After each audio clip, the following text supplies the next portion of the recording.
Energy band gap, जिसको हम लोग बोलते हैं ऊर्जा बैंड गैप, या इसको बोलते हैं ऊर्जा गैप के ऊर्जा बैंड के बीच का क्या हो अंतर।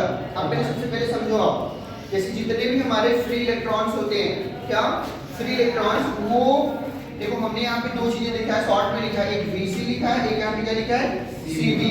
इस Vc का मतलब होता है कंडक्ट, इसको बोलते हैं वैलेंस बैंड। क्या बोलते हैं? Balance band. आप लोग हिंदी जानते होंगे, इसको हम बैलेंस को क्या बोलते हैं?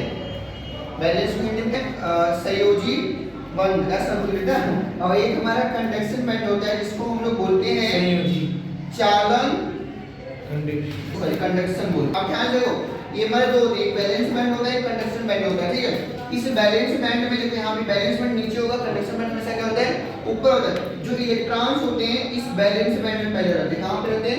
इस बैलेंस बैंड में रहते हैं। तो हम इस इलेक्ट्रॉन को एनर्जी देते हैं, क्योंकि ये जो इलेक्ट्रॉन्स बैलेंस बैंड में होते हैं ना, ये बॉन्डेड होते हैं, मतलब ये बंधे हुए होते हैं। तो आपको पता है कि जब तक इलेक्ट्रॉन्स बंधे रहेंगे तब तक वो एक दूसरे से कहीं मूव नहीं कर पाएंगे।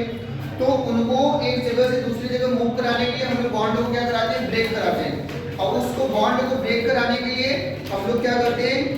एनर्जी देते हैं। क्या करते हैं? एनर्जी देते हैं। वो एनर्जी हमारी थर्मल एनर्जी या कुछ भी एनर्जी हो सकती है। जब ये बॉन्ड टूटेगा तो भागेंगे कंडक्शन बैंड को। कहां भागेंगे? कंडक्शन। अच्छा देखो, ये हमारा किसके लिए बनाया गया एनर्जी बैंड? या कंडक्टर के लिए, चालक के लिए। तो आप देखेंगे कि जो वैलेंस और कंडक्शन बैंड है वो एक दूसरे के ऊपर है, मतलब ओवरलैप का मतलब होता है जैसे एक है उसके जस्ट ऊपर हम लोग वैलेंस बैंड को रख दिए, वैलेंस बैंड के ऊपर कंडक्शन बैंड को। तो जब गैप नहीं रहेगा तो इलेक्ट्रॉन को यहाँ वैलेंस बैंड से कंडक्शन बैंड को जाने के लिए बहुत ज्यादा ऊर्जा की जरूरत नहीं पड़ेगी और वो आसानी से चले जाएंगे। और जितना ज्यादा इलेक्ट्रॉन पास करेंगे उतनी ज्यादा क्या होगी? हमारी करंट फ्लो होगी। इसीलिए कंडक्शन बैंड में जो एनर्जी बैंड गैप होता है वो लगभग कितना होता है? 0 इलेक्ट्रॉन वोल्ट होता है। अगर आपसे पूछा जाए कि इसका मात्रक क्या होता है एनर्जी बैंड गैप का, तो इलेक्ट्रॉन वोल्ट होता है। किसमें होता है? इलेक्ट्रॉन वोल्ट में। तो इस केस में, कंडक्टर्स के केस में, जो एनर्जी बैंड गैप होती है वो कितना होगी? 0 इलेक्ट्रॉन वोल्ट।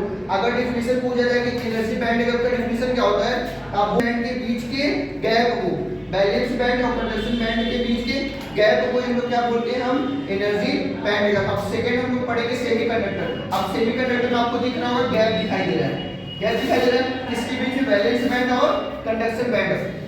इसमें जो इलेक्ट्रॉन्स होते हैं, इसमें जब इलेक्ट्रॉन्स को हम लोग थर्मल एनर्जी देते हैं, ये टूटता है, तो इलेक्ट्रॉन्स बैलेंस बैंड से, इसके भी इलेक्ट्रॉन्स क्या होते हैं जब ब्रेक होते हैं तो ये कहां भागेंगे? कंडक्शन बैंड की तरफ भागेंगे ना। अब देखिए गैप है तो भागेंगे, लेकिन जैसे इसके अपेक्षा कम इलेक्ट्रॉन जा पाएंगे, क्योंकि इसमें गैप नहीं था, इसमें गैप है। तो इसमें जो एनर्जी बैंड गैप होता है वो 3 इलेक्ट्रॉन वोल्ट से क्या होता है? कम होता है। इसका मतलब इसमें करंट फ्लो होता है इसके अपेक्षा कम। अब ये थर्ड हमारा है इंसुलेटर। इसमें आप देखो ध्यान से देखो, एनर्जी बैंड गैप आपको दिखाई दे रहा है बहुत ज्यादा है। एनर्जी बैंड गैप इसका हमेशा यहाँ पे 3 इलेक्ट्रॉन वोल्ट होगा। कितना होगा? 3 इलेक्ट्रॉन वोल्ट। अब इसमें जो इलेक्ट्रॉन बॉन्डेड रहते हैं, ये बंधे हुए इलेक्ट्रॉन रहते हैं, जब हम इसको लेते हैं ये इलेक्ट्रॉन उड़ के तो जाते हैं क्योंकि इनके पास एनर्जी तो रहती है, लेकिन ये इतना गैप होने का, ये थोड़ी दूर पे जाने पे फिर एनर्जी लॉस करके ये पुनः कहां होते हैं? वापस चले जाते हैं। मतलब बैलेंस बैंड से कंडक्शन बैंड को एक भी इलेक्ट्रॉन पहुंच नहीं पाते, क्योंकि उनके पास एनर्जी तो रहती है लेकिन गैप ज्यादा होने के कारण ये पूरे लेवल को पार नहीं कर पाते, क्योंकि इनके बीच का बैलेंस बैंड और कंडक्शन बैंड के बीच का जो एनर्जी बैंड गैप होता है वो काफी अधिक होता है और पार नहीं कर पाते। और इलेक्ट्रॉन न पहुंचने के कारण इंसुलेटर जो मटेरियल होता है उसमें करंट लगभग कितना फ्लो होता है? लगभग हमारा 0 फ्लो होता है। सबसे ज्यादा करंट किसमें फ्लो होगा? तो कंडक्टर में, उसके बाद किसमें? सेमीकंडक्टर में, और सबसे कम किसमें होगा?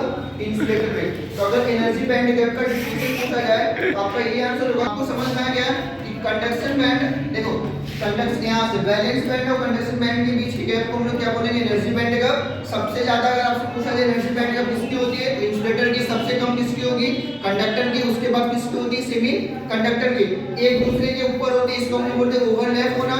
ये काफी सेपरेट होते हैं, इनके बीच एनर्जी बैंड गैप ज्यादा होता है। वो कितना होता है? Greater than 3 electron volt. इसमें कितना होता है? Less than 3 electron volt. इसमें कितना होता है? लगभग 0 होता है। इसी के साथ हमारा एनर्जी बैंड गैप का टॉपिक खत्म। Thank you.